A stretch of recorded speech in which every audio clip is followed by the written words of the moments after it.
Shalom saudara, selamat pagi saudara. Saya akan melanjutkan lagi apa yang saya sudah sampaikan mengenai keimamatan.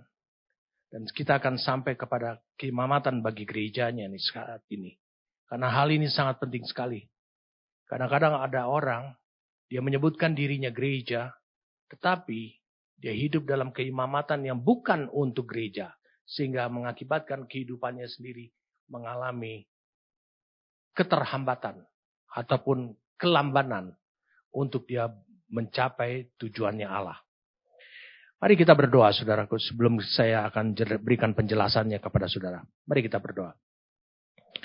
Bapa, terima kasih karena Engkau menganugerahkan kepada kami kebenaran.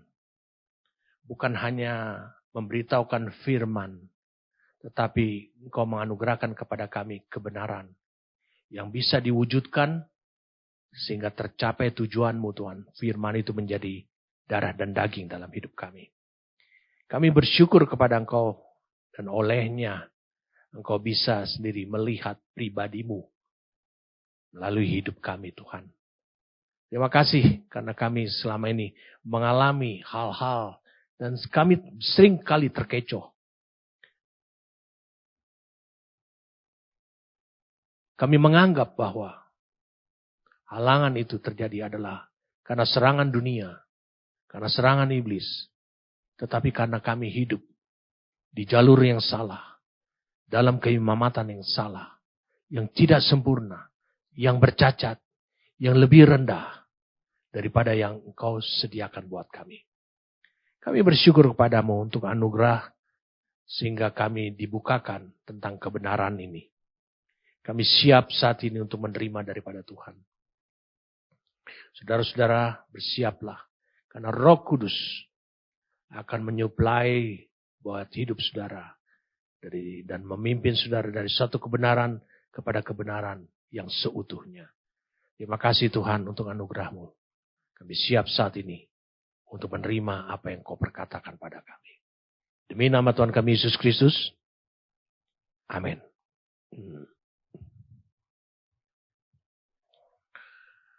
Saya mengajak kita untuk kita melanjutkan. Kita berbicara tentang keimamatan Kristus atau keimamatan bagi gerejanya. Kita baca di dalam 1 Petrus 2 ayat yang ke-9. Tetapi kamulah bangsa yang terpilih, imamat yang rajani, bangsa yang kudus, umat kepunyaan Allah sendiri, supaya kamu memberitakan perbuatan-perbuatan yang besar dari Dia yang telah memanggil kamu keluar dari kegelapan kepada terang yang ajaib. Kamu yang dahulu bukan umat Allah, tapi yang sekarang telah menjadi umatnya. Yang dahulu tidak dikasihani, tapi yang sekarang telah beroleh belas kasihan. Saya mengajak kita untuk membuka satu ayat dalam Matius pasal 21. Matius pasal yang ke-21. Ayat 43. Sebab itu aku berkata kepadamu bahwa kerajaan Allah akan diambil daripadamu. Jadi tidak ada pemerintahan Allah dalam diri orang-orang Israel. Dan akan diberikan kepada suatu bangsa yang akan menghasilkan buah kerajaan. Ada sebuah bangsa, Yesus telah melihat bahwa ada suatu bangsa yang akan menghasilkan buah kerajaan. Yang akan menghasilkan tujuan Allah. Mengapa pemerintahan Allah itu diberikan kepada hidup saudara. Ini ayat berbicara tentang suatu keimamatan. Ayat ini dihubungkan dengan 1 Petrus 2 yang dikatakan kamulah bangsa yang terpilih, imamat yang rajani. Jadi saudara sebagai gerejanya. Karena di dalam 1 Petrus pasal yang kedua disebutkan di sini adalah 1 Petrus pasal yang kedua. Mulai dari ayat yang pertama, karena itu buanglah segala kejahatan, segala tipu muslihat dan segala macam kemunafikan, kedengkian dan fitnah, dan jadilah sama seperti bayi yang baru lahir, yang selalu ingin akan air susu yang murni dan yang rohani, supaya olehnya kamu bertumbuh dan beroleh keselamatan, dan seterusnya. Saudara bisa lihat di sini, bahkan ayat yang ke-5, dan biarlah kamu juga dipergunakan sebagai batu hidup untuk pembangunan suatu rumah rohani, seperti suatu gereja, suatu bait suci, bagi suatu imamat kudus. Imamat yang mana? Bukan imamat menurut ketentuan Harun. Untuk mempersembahkan persembahan rohani yang karena Yesus Kristus berkenan kepada Allah. Disebutkan imam besarnya. Yesus Kristus. Saya ingin supaya saudara bisa memahami dengan jelas dan tegas apa yang Allah katakan ini. Karakteristik gereja yang dibangun oleh Tuhan, oleh Yesus Kristus adalah menurut keimamatan yang rajani. Atau imam-imam yang berkerajaan, yang berpemerintahan. Di mana ada pemerintahan Allah di dalam dirinya. Keimamatan yang rajani ini, itu bukanlah keimamatan menurut aturan Harun dan Lewi. Karena status Harun dan anak-anaknya dan keturunannya yang menjadi para imam, itu hanya memegang jabatan imam, tetapi tidak membawa pemerintahan Allah di dalam dirinya. Saya katakan tidak membawa pemerintahan Allah di dalam dirinya. Mari saya ajak saudara untuk bisa melihat di dalam Ibrani pasal yang ke-8. Ibrani pasal yang ke-8.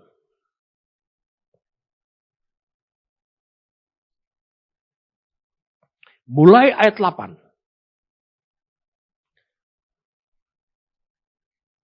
Atau mulai dari ayat ke-6. Tetapi sekarang ia telah mendapat suatu pelayanan yang jauh lebih agung.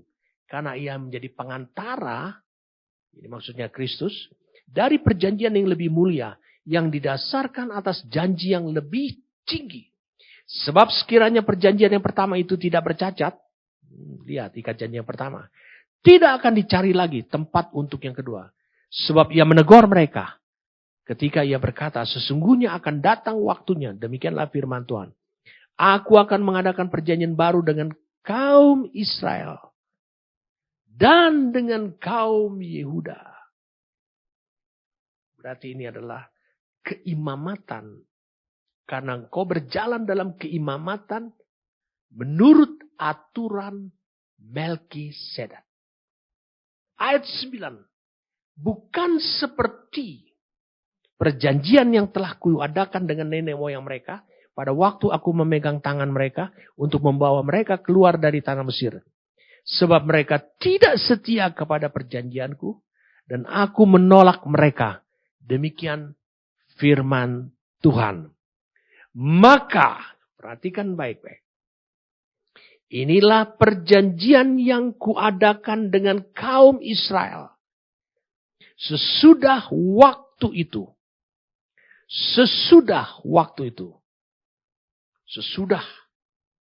hukum Taurat. Sesudah keimamatan menurut aturan Harun. Aku akan menaruh hukumku dalam akal budi mereka. Dan menuliskannya dalam hati mereka. Maka aku akan menjadi Allah mereka. Dan mereka akan menjadi umatku. Dan mereka tidak akan mengajar lagi sesama warganya. Atau sesama saudaranya dengan mengatakan. Kenallah Tuhan. Sebab mereka semua besar kecil akan mengenal aku. Mereka tidak perlu mengajar. Mereka tidak perlu memerintahkan. Lakukan ini. Lakukan ini. Ada sesuatu. Dalam keimamatan Melkisedek. Saya lebih senang untuk menyebutkan ini yang disebut dengan keimamatan Kristus. Diperuntukkan bagi gerejanya. Di sini disebutkan bagaimana Allah bisa memerintah. Bagaimana kerajaannya itu bisa hidup. Di dalam para imam. Di dalam para diri orang-orang yang telah lahir baru. Yang mengikuti. Yang menjalani kehidupannya. Dalam mengikut Tuhan. Dalam terhubung kepada Tuhan. Menurut keimamatan aturan Melkisedek. Di sini disebutkan. Aku akan menaruh hukumku dalam akal budi mereka. Dalam pikiran mereka. Dalam pengertian mereka. dalam imajinasi mereka, dalam pengertian mereka. Mari kita lanjutkan lagi. Dan menuliskannya dalam hati mereka. Di sini dikatakan mereka akan dituliskan dalam hati mereka. Di sini digunakan kata kardia. Hati itu terdiri dari seluruh jiwa dan satu adalah dalam roh. Yaitu fungsi daripada roh yang disebut dengan hati nurani. Ini berbicara bahwa pemerintahan Allah, kerajaan Allah ada di dalam dirimu. Kalau kerajaan Allah ada di dalam dirimu, maka engkau akan berbuah. Menghasilkan buah. Menunjukkan kepada dunia ini. Siapa yang memerintah hatimu? Itu sebabnya Yesus mengatakan di Matius 21 ayat 43. Kerajaan ini akan diambil daripadamu. Bukan lagi kepada Israel. Tapi akan diberikan kepada sebuah bangsa. Siapa bangsa itu? 1 Petrus 2 ayat 9. Kamulah bangsa dari gereja. Yang akan memberikan buah. Keimamatan Kristus ini. Itulah merupakan karakteristik perjalanan kehidupan bagi gerejanya.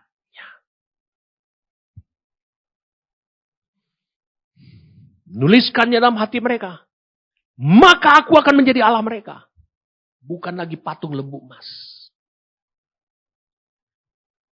Dan mereka akan menjadi umatku. Mereka tidak akan mengajar lagi sesama warganya. Atau sesama saudaranya dengan mengatakan, kenallah Tuhan. Sebab mereka semua besar kecil akan mengenal aku. Wow. Saudara bisa memahami. Di mana kesalahan kehidupan saudara?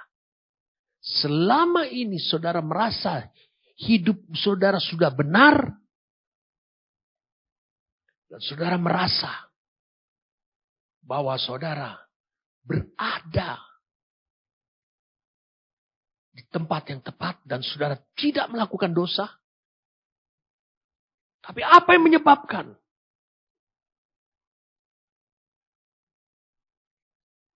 Mengapa terjadinya? Perlambanan, kendala, kegalauan. Di sini disebutkan bahwa Allah akan menaruh hukum dalam akal budi.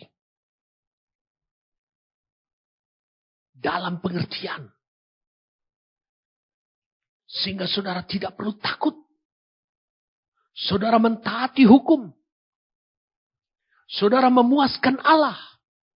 Saudara mendapatkan perkenanan Allah. Allah menyukai saudara. Karena itu datang dari dalam diri saudara. Bukan karena takut. Berapa banyak orang. Dia taat karena takut. Ini solusinya. Ini alasannya. Karena dia hidup di bawah. Dalam tekanan hukum Taurat. Karena dia hidup dalam keimamatan. Menurut aturan Harun dan Lewi. Mari kita lihat sama-sama saudara. Saudara akan tercengang nanti untuk melihat ini. Matius.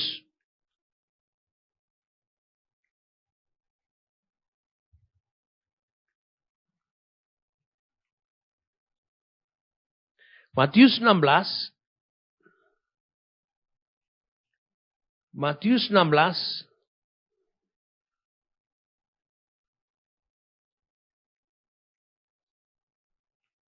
Ayat yang ke-18. Sampai ayat yang ke-18. Sampai ayat yang ke-19. Matius 16. Dan aku pun berkata kepadamu, engkau adalah Petrus, dan di atas batu karang ini aku akan mendirikan jemaatku, gerejaku. Dan alam maut tidak akan menguasainya. Kepadamu akan kuberikan kunci kerajaan sorga. Dan apa yang kuikat di dunia ini akan terikat di sorga. Dan apa yang kau lepaskan di dunia ini akan terlepas di sorga. Yesus yang menjadi Kristus yang akan membangun jemaatnya. Kalau dia sebagai perintis, kalau dia sebagai imam besar, hidup dalam keimamatan, dalam tata tertib dan aturan serta ketentuan Melkisedek. Menurut saudara, gereja yang dibangun, yaitu hidup saudara, apakah akan dibangun dengan keimamatan yang lain? Dengan mempertimbangkan, aduh ini masih lemah. Aduh ini masih terlalu bayi rohani. Ini masih susah orangnya. Apakah dia akan membangun? Tidak akan pernah. Pernyataan ini didengar oleh Bapa sendiri.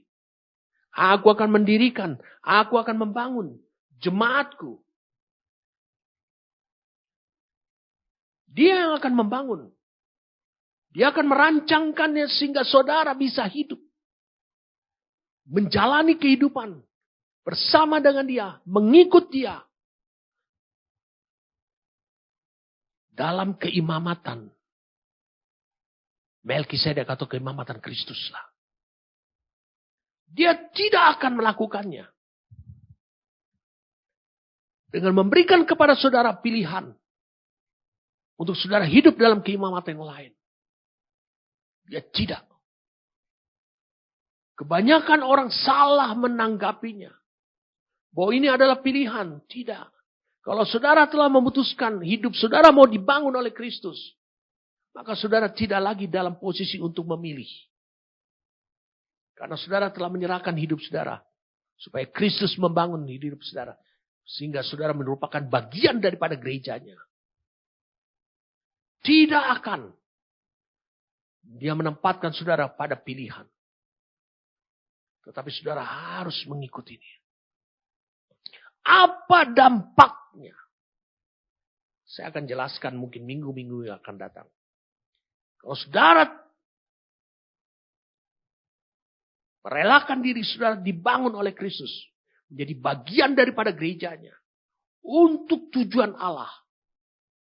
Untuk misinya Allah.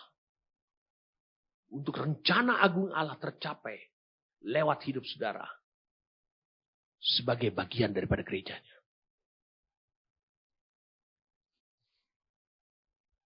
Yang jadi persoalan adalah. Kebanyakan di antara saudara.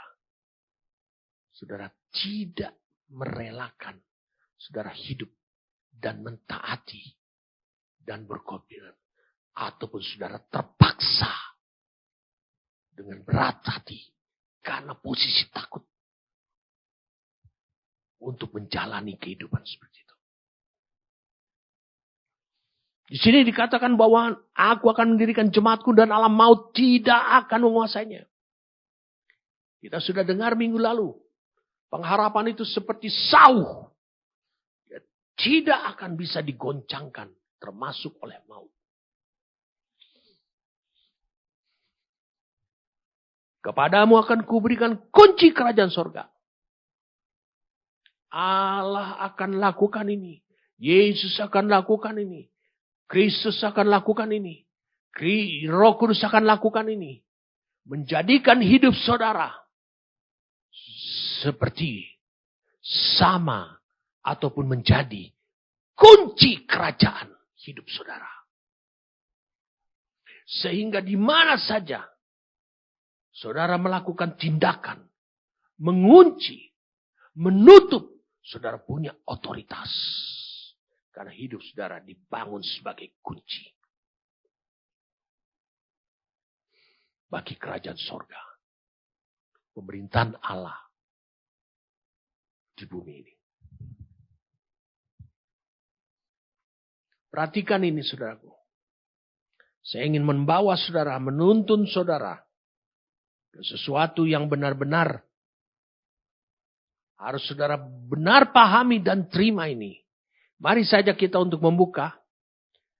Setelah Matius 16 ini, mari kita buka Mazmur 110.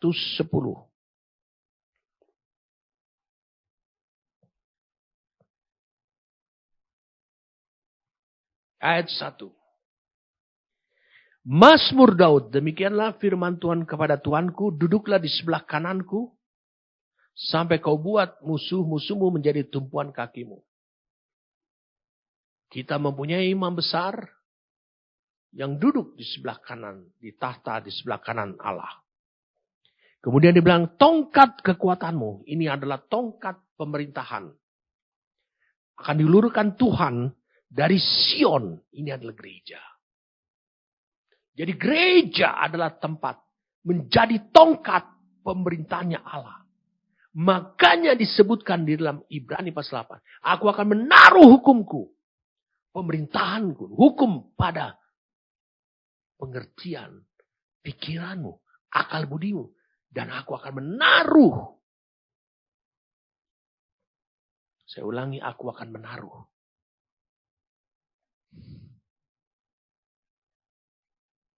Pemerintahan Allah pada hatimu. Di sini dikatakan tongkat kekuatanmu akan diulurkan Tuhan dari Sion. Memerintahlah di antara musuhmu. Memerintahlah di antara musuhmu. Banyak orang berpikir bahwa siapa musuh ini adalah dari sesuatu yang dari luar. Bukan. Memerintah di antara musuhmu. Dikatakan ini adalah musuhmu. Apa musuhmu? Musuhmu adalah pertentangan di dalam batinmu. Itu menjadi musuhmu. Dikatakan memerintahlah. Ini yang disebutkan di Ibrani 8 tadi. Naruh hukum pada pengertian, pada akal budi. Dan menaruh pemerintahan Allah pada hati. Semua pertentangan di dalam batinmu akan berakhir. Saya katakan. Akan berakhir. Apabila Ibrani 8 tadi tergenapi. Di mana pemerintahan Allah? Saya ulangi, di mana pemerintahan Allah? Berkuasa. Saudara melakukannya. Tidak dengan terpaksa. Tetapi dari kemauan sendiri. Karena ada pemerintahan Allah. Jadi itu yang disebut dengan tongkat. Kekuatanmu akan dilurkan Tuhan dari gerejanya. Maka saudara disebut adalah gerejanya. Klop. Memerintahlah di antara musuhmu. Ini musuh bukan sesuatu yang dari luar. Ini bukan berarti saudara bisa memerintah iblis-iblis. Ini gini, ambilkan air iblis. Ambilkan ini. Bukan. Ini pertentangan. Yang ada dalam batin. Pada hari tentaramu, bangsamu merelakan diri untuk maju. Dengan berhiasan kekudusan.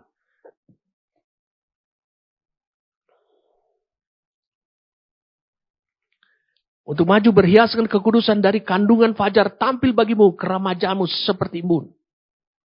Pada hari tentaramu bangsamu merelakan diri. Ini disebut dengan sukarelawan. Voluntary freely.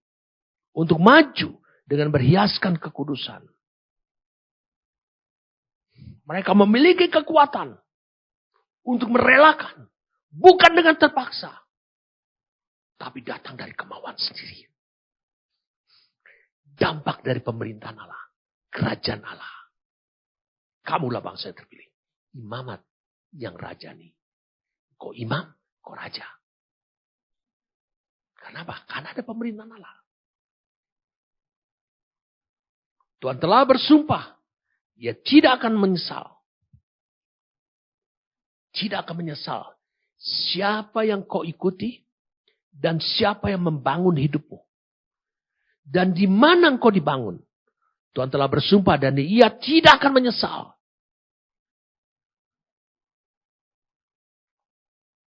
Allah tidak akan menyesal atau bertobat. Menganulirnya. Membatalkannya. Engkau adalah, dia tunjuk kepada yang duduk di tahta. Di kanan tahtanya. Engkau adalah imam untuk selama-lamanya. Menurut Melkisedek.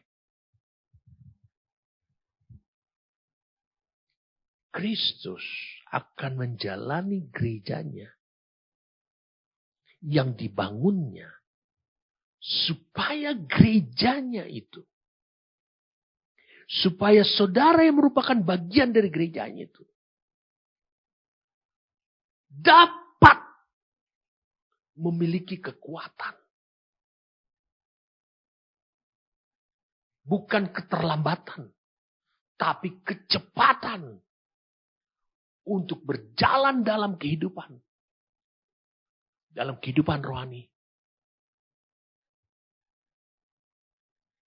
Hidup dalam keimamatan Kristus. Atau keimamatan menurut aturan dan tata tertib serta ketentuan Melkisedek.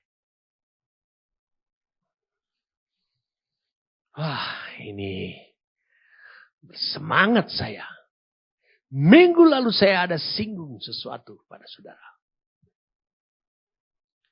Di Lukas 1 ayat 31 sampai 35. Lukas 1 ayat 31 sampai 35. Dikatakan yang sesungguhnya engkau akan mengandung dan akan melahirkan seorang anak laki-laki. Dan hendaklah engkau menamai dia Yesus. Ia akan menjadi besar dan akan disebut Anak Allah yang Maha Tinggi. Dan Tuhan akan mengaruniakan kepadanya tahta Daud. Perhatikan baik-baik. Dia bilang tahta Daud. Bapa leluhurnya. Dan ia akan menjadi raja atas kaum keturunan Yakub. Sampai selama-lamanya. Dan kerajaannya tidak akan berkesudahan. Kata Maria kepada malaikat. Bagaimana hal itu mungkin terjadi? Karena aku belum bersuami. Jawab malaikat itu kepadanya, Roh Kudus akan turun atasmu dan kuasa Allah yang Maha Tinggi. Tidak dikatakan kuasa Allah. Tapi disebutkan predikatnya.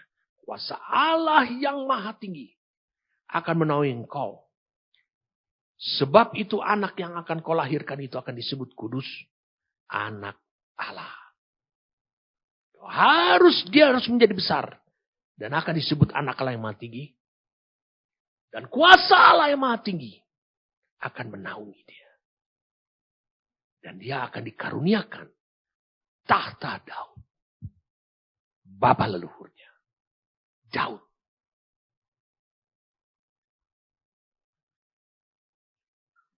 Hanya ada dua pribadi yang dicatat oleh Alkitab Perjanjian Lama. Yang mengenali, saya ulangi, yang mengenali dengan cermat keimamatan menurut aturan dan ketentuan Melkisedek. Yang pertama Abraham. Mari kita lihat. Dalam Lukas, dalam Kejadian 14.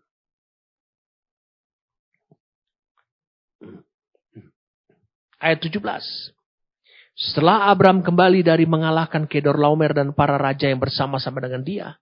Maka keluarlah Raja Sodom menyongsong dia ke lembah Syawe. Yakni lembah raja. Melkisedek.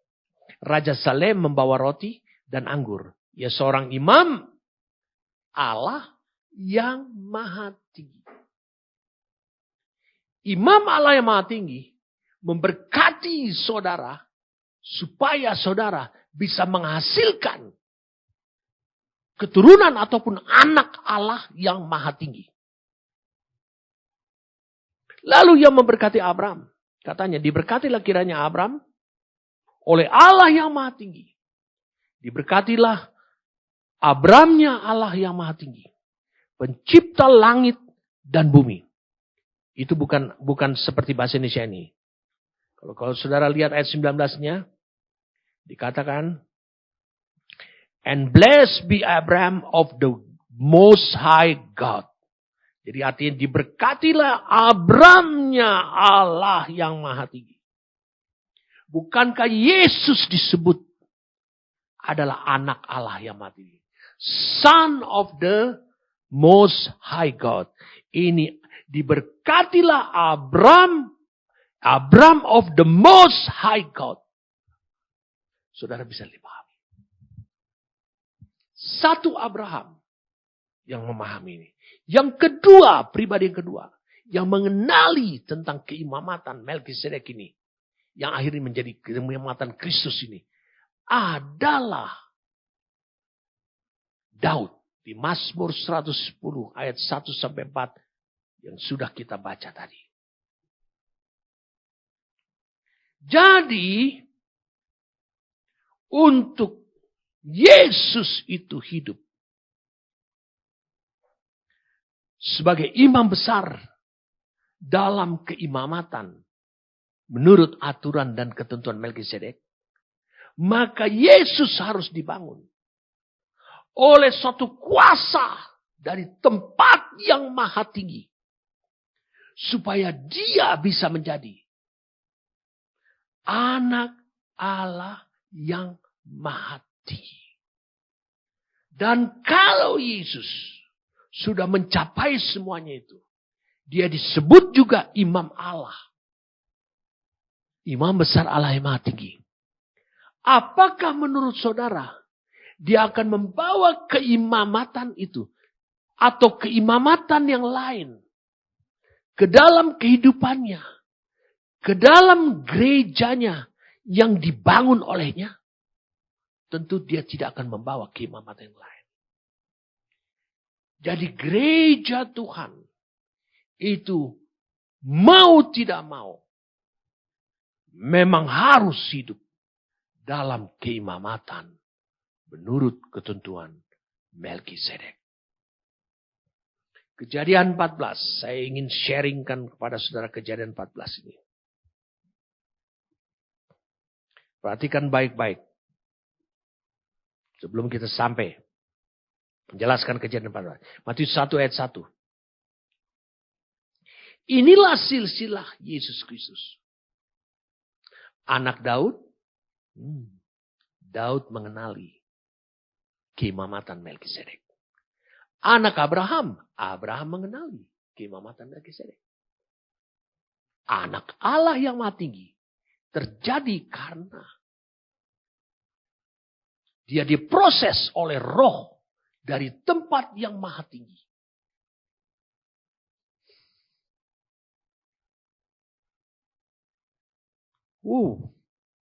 Luar biasa saudara ya. Mari kita lihat sekarang. Kita sama-sama melihat. Mengapa imam Allah yang maha tinggi, Melkisedek, didatangi oleh pribadi Sem, yang saudara kenal, dia adalah imam Allah yang maha tinggi, Melkisedek. Mari kita lihat Kejadian pasal 14. Mulai ayat 1. Pada zaman Amrafel.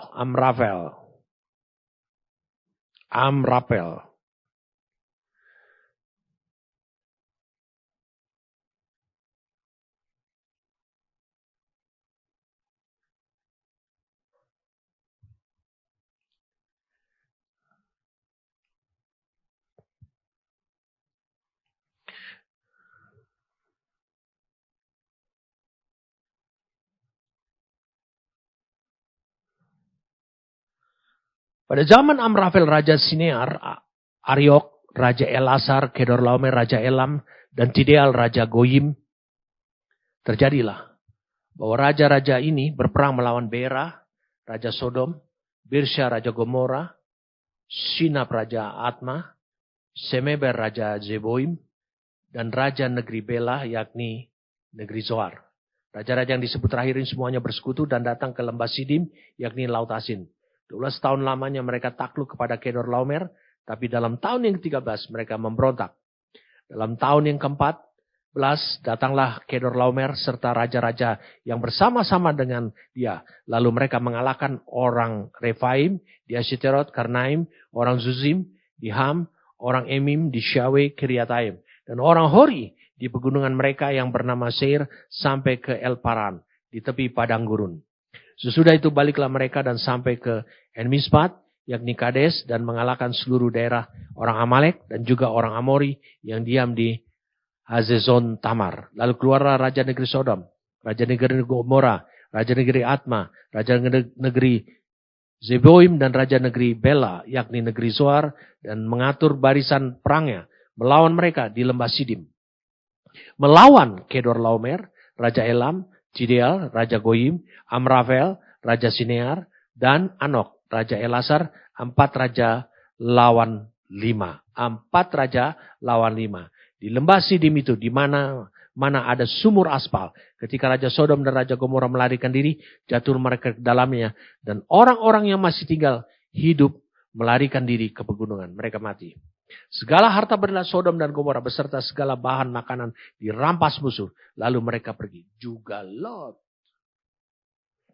anak saudara Abram, beserta harta bendanya dibawa musuh. Lalu mereka pergi sebab Lot itu diam di Sodom.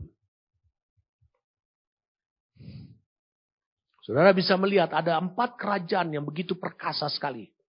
Dan 4 kerajaan ini, itu disebutkan pada zaman Amrafel Raja Sinear. Ini menunjukkan Amrafel Raja Sinear itu adalah tempat berdirinya Menara Babel, tempat kerajaannya, tempat pemerintahannya, tempat kekuasaannya daripada Nimrod. Saya katakan Nimrod berkuasa.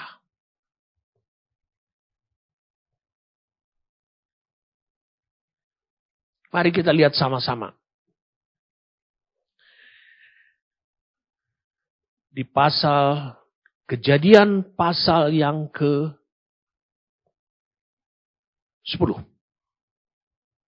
Ayat 6. Keturunan Ham ialah Kus, Misraim, Put, dan Kanaan. Keturunan Kus ialah Seba, Hawila, Sabta, Raima, dan Sabteka. Anak-anak Raima ialah Seba dan Dedan. Kus memperanakan Nimrod. Dialah mula-mula sekali orang yang berkuasa di bumi.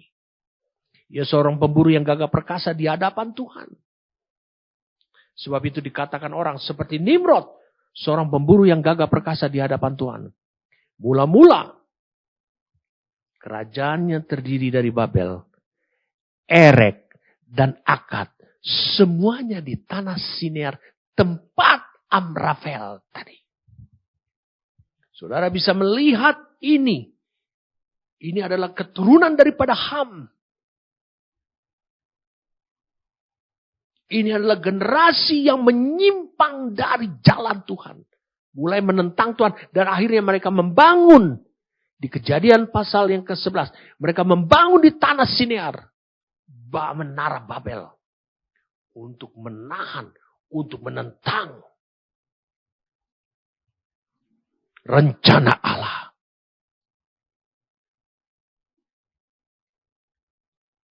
Tapi kita lihat di sini. Saudara bisa bayangkan. 5 kerajaan.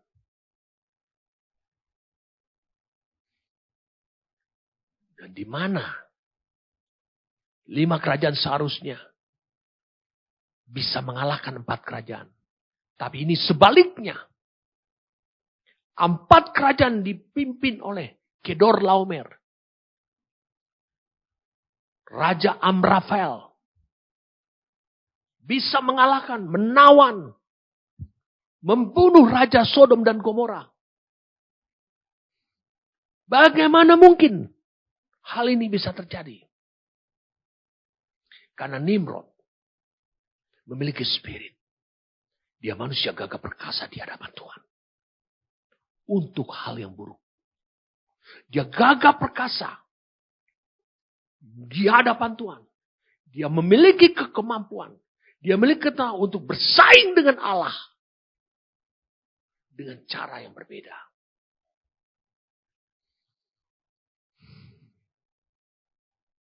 Saya ingin supaya saudara, mata saudara terbuka. Apa yang dilakukan oleh Abraham. Abraham tidak punya kepentingan. Tetapi mengapa Musa menulis cerita peperangan ini? Sesudah dia sebutkan tentang silsilah. Tentang Abraham yang dipanggil oleh Tuhan. Dari Ur Kasdim.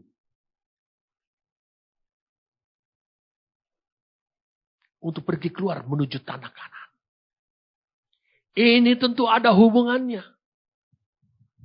Dengan ucapan daripada Nuh. Yang mengatakan bahwa terkutuklah Kanaan. Dan Abraham disuruh pergi ke tanah Kanaan. Itu akan menjadi pusakamu. Warisanmu. Milikmu dan keturunanmu. Untuk selama-lamanya. Dan sampai selama-lamanya. Tentu di sini ada sesuatu. Saudara bisa melihat. Abraham berasal dari keturunan Sem. Setelah di Kejadian pasal yang ke-11 disebutkan tentang keturunan daripada Sem sampai kepada Terah. Dan Terah memperanakan Abraham, Nahor, dan Haran di Kejadian 11 ayat 26. Lalu kemudian Terah keluarga dipanggil oleh Tuhan menurut Yosua 24. Dipanggil oleh Tuhan menurut Kisah Rasul pasal 7. Dipanggil oleh Tuhan untuk keluar dari daerah kekuasaan teritorinya Nimrod, pendiri Babel, penentang Allah, yang mengandalkan kekuatan lahirianya, fisiknya untuk melawan Allah. Maka kemudian saudara bisa lihat apa yang terjadi ketika Abraham menyambut, merespon panggilan Allah dalam ketaatannya. Itu mengakibatkan perjalanan hidupnya Abraham terlindungi dan dia menjadi perkasa. Saya ingin saudara bisa benar-benar memahami apa yang saya maksud ini. Ini bukan permainan Allah, tapi ini adalah rencana Allah buat Abraham supaya Abraham tidak gagal untuk melahirkan benih Daud, benih Israel, dan benih Kristus.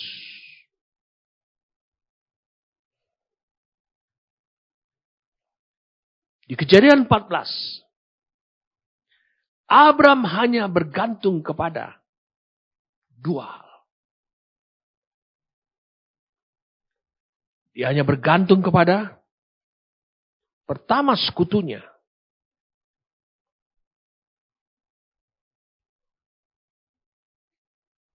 Ayat 13. Kemudian datanglah seorang pelarian dan menceritakan hal ini kepada Abraham, orang Ibrani itu, yang tinggal dekat pohon-pohon terbantin kepunyaan Mamre, orang Amori itu, saudara Eskol. Mamre ini saudaranya Eskol. Dan Aner, yakni teman-teman sekutu Abraham. Ketika Abraham mendengar bahwa anak saudaranya tertawan, maksudnya Lot, ikut tertawan ketika karena dia tinggal di Sodom, maka dikerahkannya lah orang-orang yang terlatih, yakni mereka yang lahir di rumahnya, 318 orang banyaknya, lalu mengejar musuh sampai ke Dan bersama dengan Mamre, Eskol, dan Aner. Terlalu kecil. Tetapi saudara bisa lihat, mereka hidup dalam dimensinya Allah. Abraham hidup dalam dimensi Allah. Abraham tahu Allah berkehendak. Bukan hanya dia membebaskan Lot sebagai orang benar, kata Petrus. Tetapi juga untuk menunjukkan, untuk menggenapkan Kejadian pasal yang ke-9.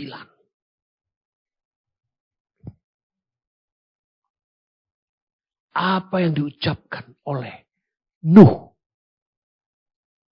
tentang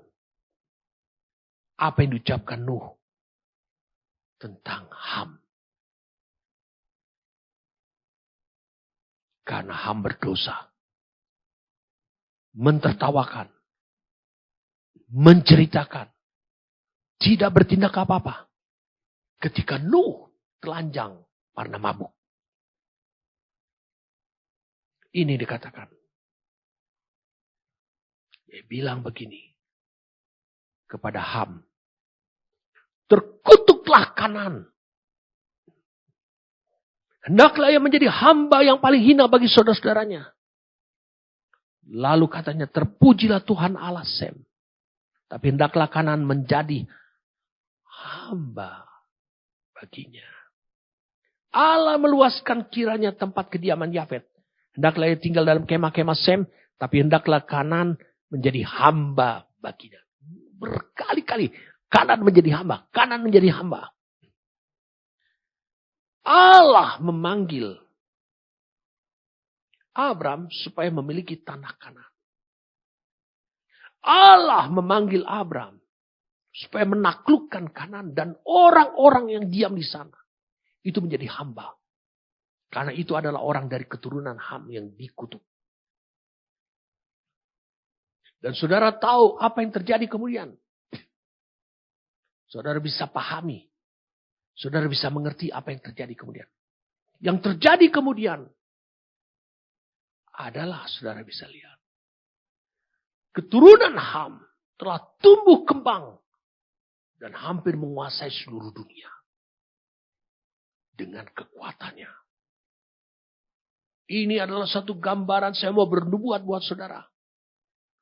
Keturunan dari Ham. Penentang-penentang Allah. Menguasai seluruh aspek kehidupan di dunia ini. Memerintahnya. Mereka memerintah secara ekonomi. Militer. Pendidikan. Dan berbagai aspek atau bagian kehidupan yang lainnya. Itu gambaran untuk saat ini. Tetapi jangan kau berkecil hati. Kau hidup dalam keimamatan yang mana? Sehingga akan nyata keperkasaannya Allah. Pertama untuk membebaskan Lot. Untuk membebaskan orang benar dari sistem dunia. Yang mengukung hidup mereka. Diperlukan suatu ketegasan. Dari orang-orang panggilannya Tuhan. Seperti Abraham. Yaitu kau hidup dalam keimamatan yang mana.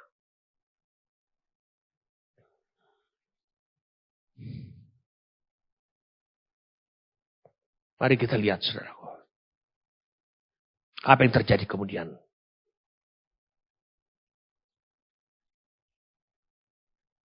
Ayat 15. Kejadian 14, 15. Dan pada waktu malam.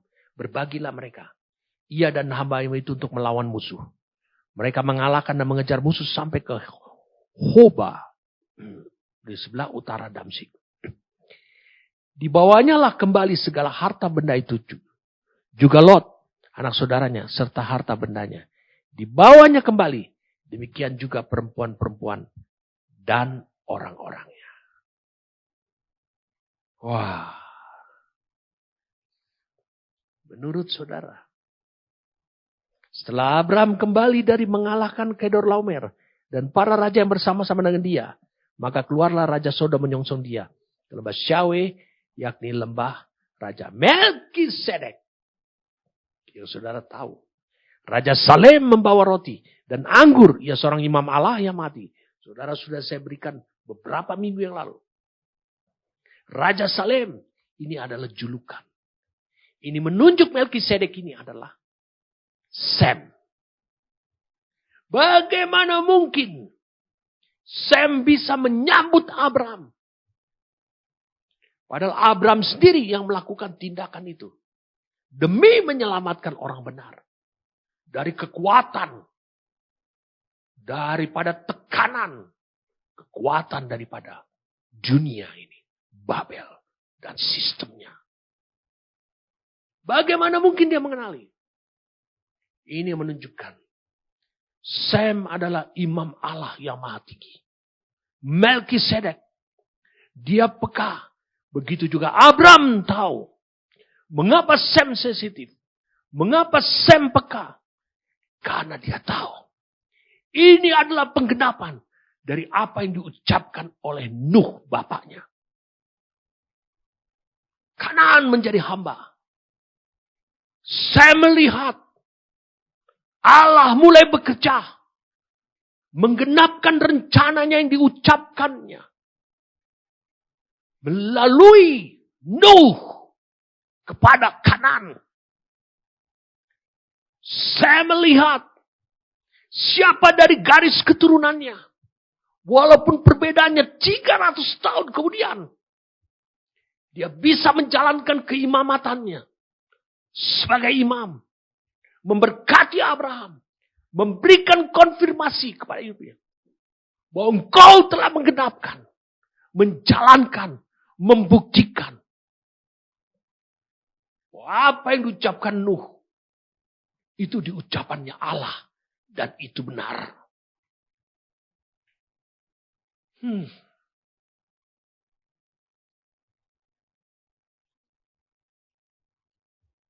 Jadi sikap dari Sem sebagai imam Allah yang maha tinggi. Bukan hanya melindungi Abraham dari serangan dunia dan keduniawian. Tapi dia juga melihat perwujudan daripada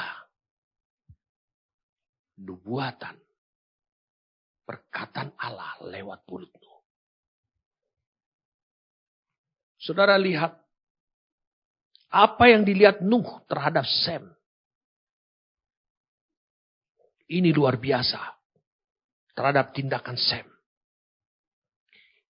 Nuh melihat Sem ini imam Allah yang maha tinggi. Mari kita lihat. Kejadian 9.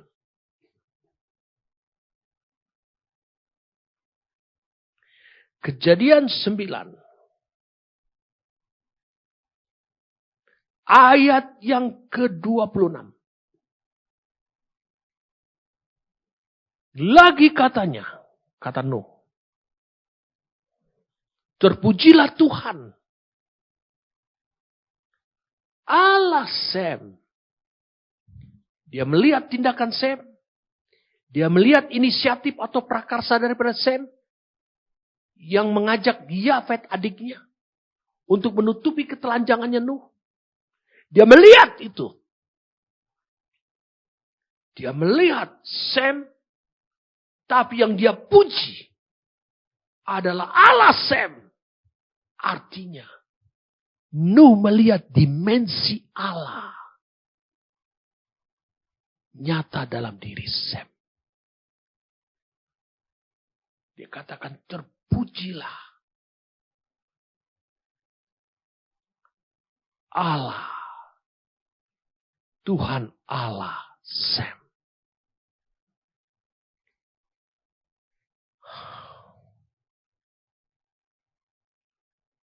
Mari kita lihat, saudara. Sem, imam Allah yang maha tinggi, Melkisedek, mendatangi Abraham. Mengapa dia mendatangi Abraham? Karena dia menemukan penggenapan. Makanya dia langsung berkata, Oh, dimensi yang sama itu akan melekat pada dirinya Abraham. Sehingga dia berkata, ketika dia membawa roti dan anggur, lalu ia memberkati Abraham, katanya, diberkatilah Abrahamnya Allah yang Maha Tinggi. Bukan diberkatilah kiranya Abraham. Diberkatilah Abrahamnya Allah yang Maha Tinggi. Dia berbicara tentang Abraham yang bukan dia lihat. Tapi dia sudah lihat Allah bekerja dalam dirinya. Allah menyatakan sebab yang seperti ini mengalahkan Amrafel. Mengalahkan Kedorlaomer. Yang memiliki kekuatan daripada seperti Nimrod. Yang menguasai seluruh dunia ini. Dengan kekuatan fisiknya. Dengan kekuatan manusianya. Hanyalah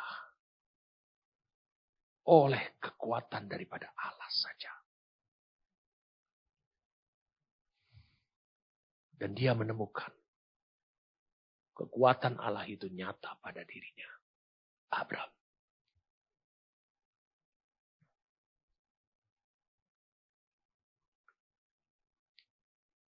Melkisedek mengatakan demikian. Dan terpujilah Allah yang Maha Tinggi yang telah menyerahkan musuhmu. Bukan dia puji Abraham. Nuh juga tidak memuji Sem. Nah, memuji terpujilah Tuhan Allah Sem. Ini dikatakan terpujilah Allah yang Maha Tinggi. Yang bekerja. Nyata. Di dalam diri Abraham. Yang telah menyerahkan musuhmu ke tanganmu. Lalu Abraham memberikan kepada 1/10 dari semuanya.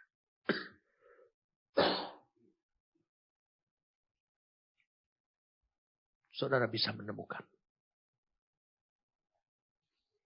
bahwa gereja tidak dibangun untuk kalah. Tapi gereja dibangun untuk menampilkan kemenangan. Sebab dengan kemenangan, maka mereka menampilkan dimensi Allah dalam hidup mereka.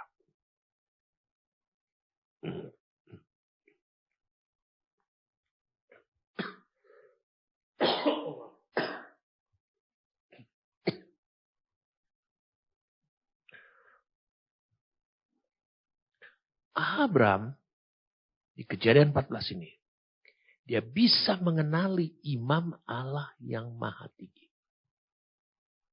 Saya ulangi sekali lagi. Abraham, dia bisa mengenali imam Allah yang Maha Tinggi, yaitu Melkisedek ataupun Sem.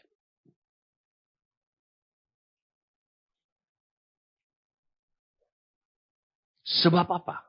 Sebab Abraham tahu rincian dan karakteristik Imam Melkisedek.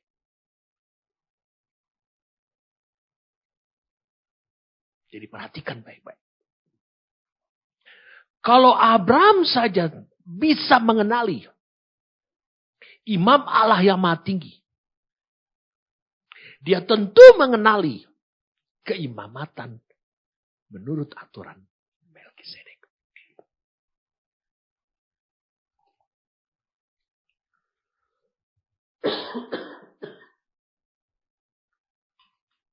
Saudara dibangun oleh Kristus. Dan bukan saudara membangun dirimu menurut maumu. Saudara dibangun oleh Kristus. Maka saudara akan bisa mengenali dengan tepat, dengan akurat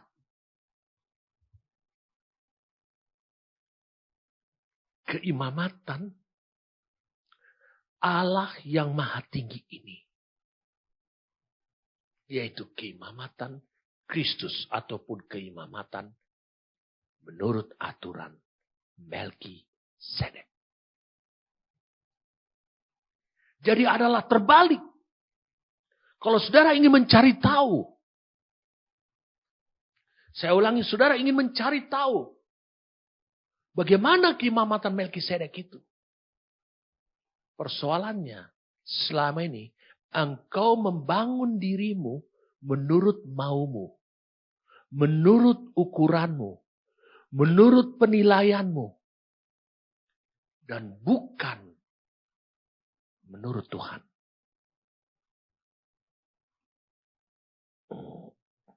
Daud bisa mengenali bahwa imam besar dalam keimamatan menurut aturan Melkisedek itu kekal. Dan tidak akan pernah bisa diganti. Karena apa? Karena dia ada selalu di medan peperangan. Tapi dia ingin dekat dengan Allah. Dan dia tidak pernah membutuhkan bait suci, kemah suci. Bahkan tabut dia tidak tahu ada di mana. Tapi Allah dekat dengan dia. Menurut saudara, dia mengikuti keimamatan mana? Harun kah? Atau Melkisedek kah? Sudah pasti dia mengikuti keimamatan Melkisedek. Suatu ketika dalam peperangan, dia merasa kelaparan. Dan akhirnya, dia makan roti sajian yang seharusnya hanya dimakan oleh imam-imam dari keturunan Harun saja. Tetapi dia bersama dengan pasukannya memakan roti tersebut. Mengapa dia berani memakan roti tersebut? Mengapa dia berani? Apakah dia seorang imam? Bukan. Mengapa dia dengan berani? Dan Allah tidak menghukum dia. Karena Allah melarang suku lain untuk memakan roti sajian itu. Roti sajian untuk Allah itu. Tapi mengapa? Daud. Saudara bisa baca itu di 1 Samuel pasal 21. Saudara lihat pada tayangannya. Sampailah Daud ke Nob kepada Ahimelek, imam itu. Dengan gemetar Ahimelek menemui Daud dan berkata kepada, mengapa engkau seorang diri dan tidak seorang bersama-sama dengan kau? Jawab Daud, raja menugaskan sesuatu kepadaku, katanya kepadaku, siapa juga tidak boleh mengetahui sesuatu dari hal yang kusuruh kepadamu dan yang kutugaskan kepada. Sebab itu orang-orangku telah kusuruh pergi ke suatu tempat. Maka sekarang, apa yang ada padamu? Berikanlah kepadaku 5 roti atau apapun yang ada. Lalu jawab imam itu kepada Daud, tidak ada roti biasa padaku. Hanya roti kudus yang ada. Roti kudus ini untuk para imam. Roti yang ada di dalam kemah Allah. Asal saja orang-orang itu menjaga diri terhadap perempuan. Daud menjawab imam itu, katanya kepada, memang kami tidak diperbolehkan bergaul dengan perempuan. Seperti sedia kala apabila aku maju berperang. Tubuh orang-orangku itu tahir. Sekalipun pada perjalanan biasa. Apalagi pada hari ini. Masing-masing mereka tahir tubuhnya. Menurut saudara, Daud memberikan laporan kepada Ahimelek yang adalah orang yang hidup menurut keimamatan Harun. Dia berkata buat orang-orang ini tidak bersetubuh. Orang ini layak. Orang-orang ini tahir. Menurut saudara, Daud itu berprofesi sebagai apa? Berperan sebagai seorang imam. Dia menjelaskan tentang para pelayan-pelayannya. Lalu imam itu memberikan kepadanya roti kudus. Karena tidak ada roti di sana kecuali roti sajian. Roti itu biasa diangkat orang dari hadapan Tuhan. Supaya pada hari roti itu diambil. Ditaruh lagi roti baru. Ini tugas Lewi. Imam Lewi. Untuk mengganti roti itu.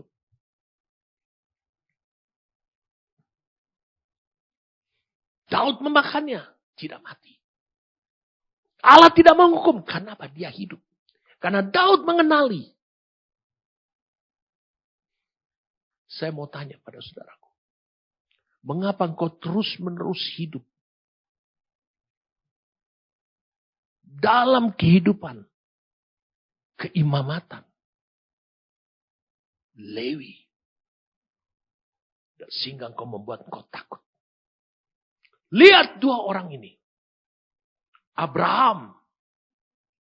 Yang disebut adalah Bapa Abraham. Bapa bagi Kristus. Daud. Bapa bagi Kristus juga. Dari garis keturunan tata Daud. Kedua orang ini mengenali keimamatan Melkisedek. Sehingga mereka tidak pernah diombang-ambingkan dengan kehidupan yang galau atau bimbang dalam perjalanan hidup mereka bersama dengan Tuhan. Sebelum kita berdoa, saya mau tunjukkan pada saudara satu ayat, beberapa ayat. Kita akan baca lebih cepat. Minggu depan mungkin saya akan jelaskan pada saudara.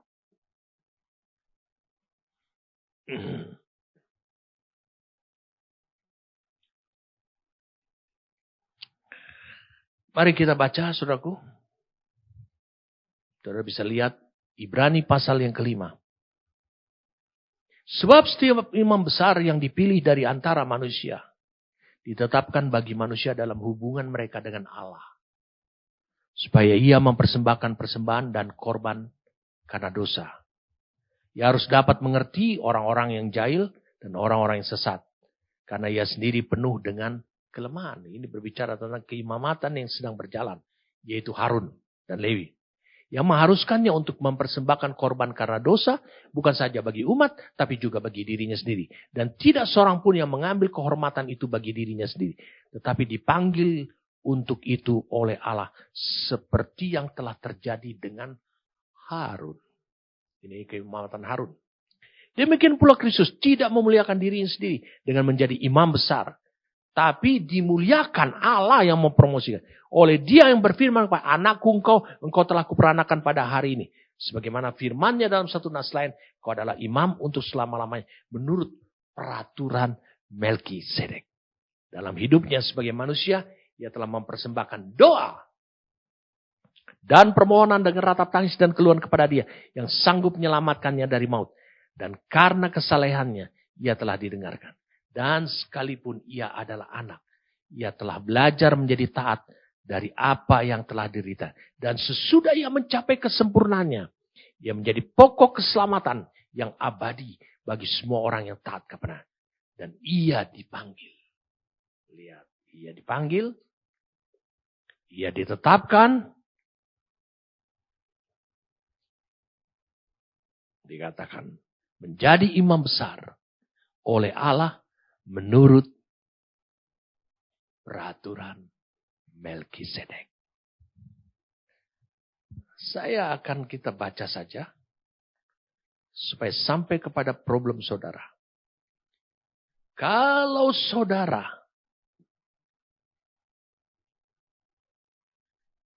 hidup sebagai orang percaya. Mengalami lahir baru. Tapi engkau tetap hidup. Dalam keimamatan yang bukan keimamatan Kristus.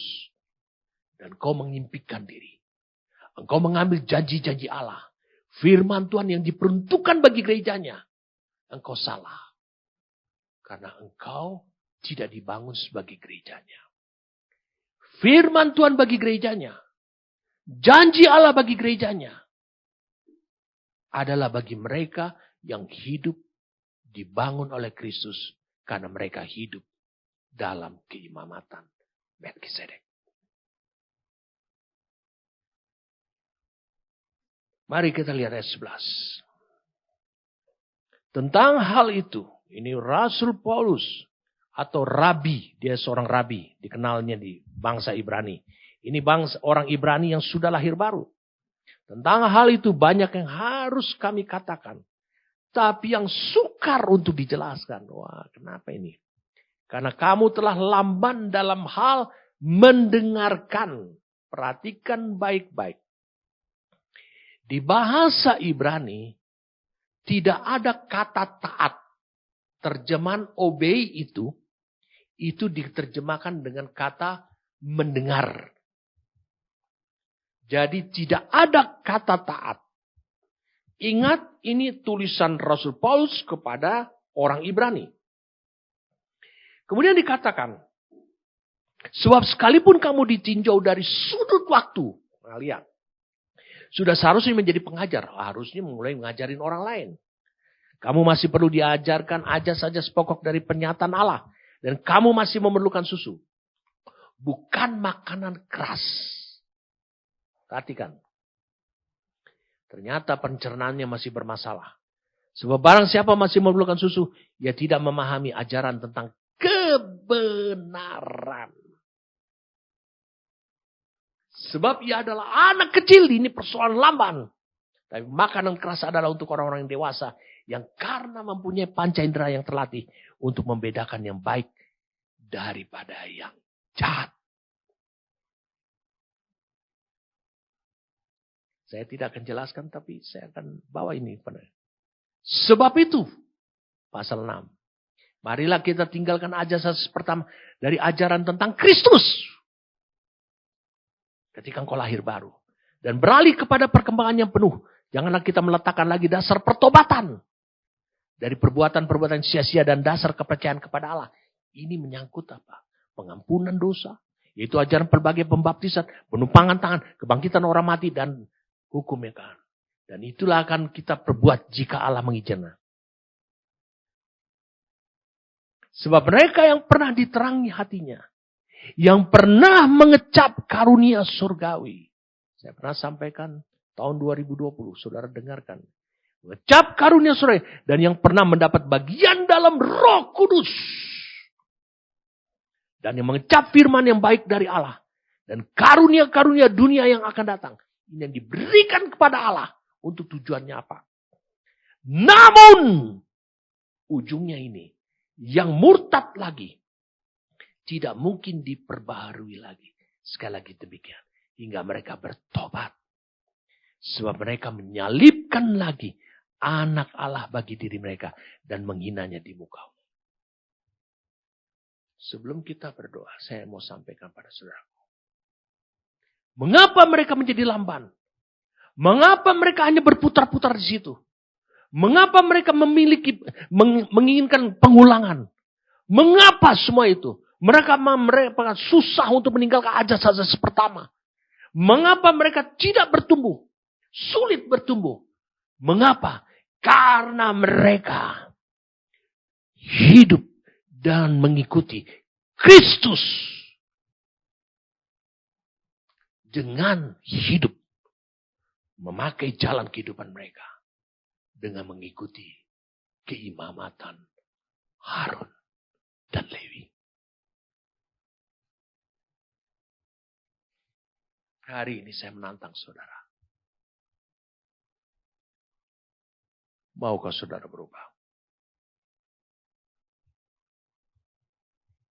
Selalu ingat ayat ini mengatakan. Pengharapan itu. Sudah lihat ayatnya pada tayangan. Itu bagaikan sauh. Dan ditancapkan Quran. Sehingga membuat jiwamu aman katanya.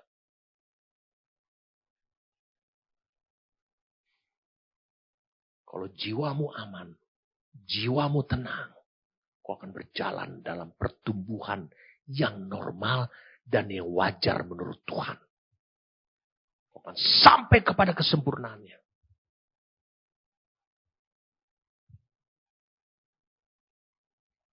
Saya menantang saudara. Ini yang dikatakan oleh Tuhan kepada kita.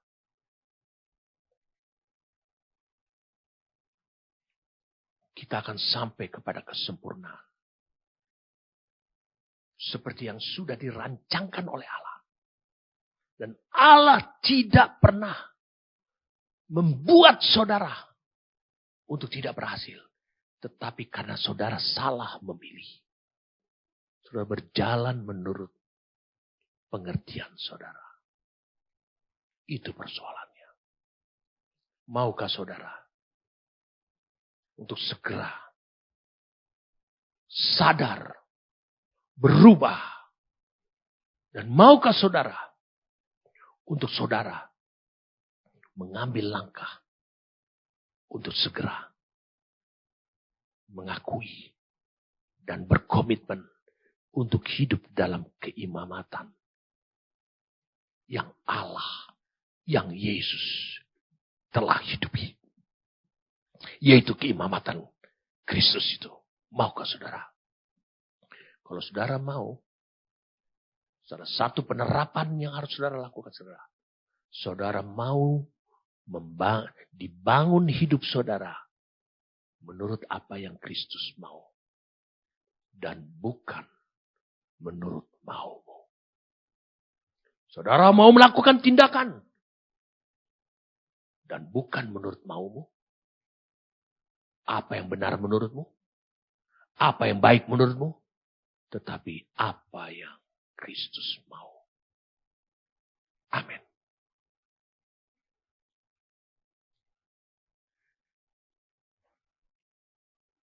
Roh Kudus menolong saya untuk bisa melihat kondisi saudara.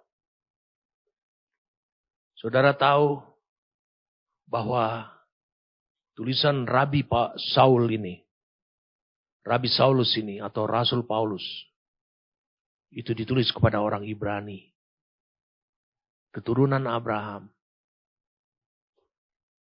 Orang-orang bangsa Israel yang hidup dalam hukum Taurat, yang hidup turun-temurun dari keimamatan Harun dan Lewi.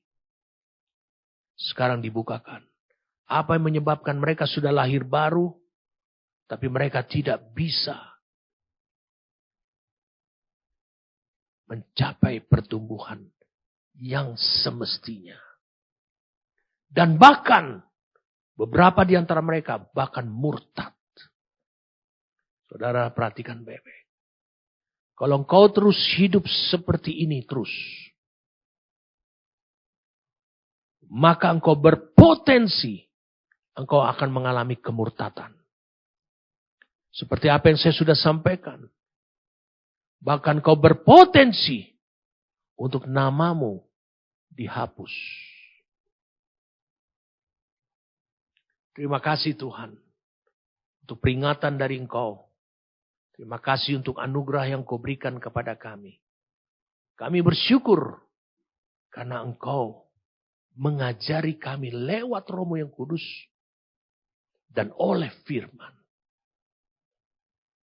Supaya kami sadar, kami bisa melihat, dan kami bisa dituntun dan memiliki kekuatan untuk hidup dalam perjalanan hidup kami bersama dengan Engkau Tuhan.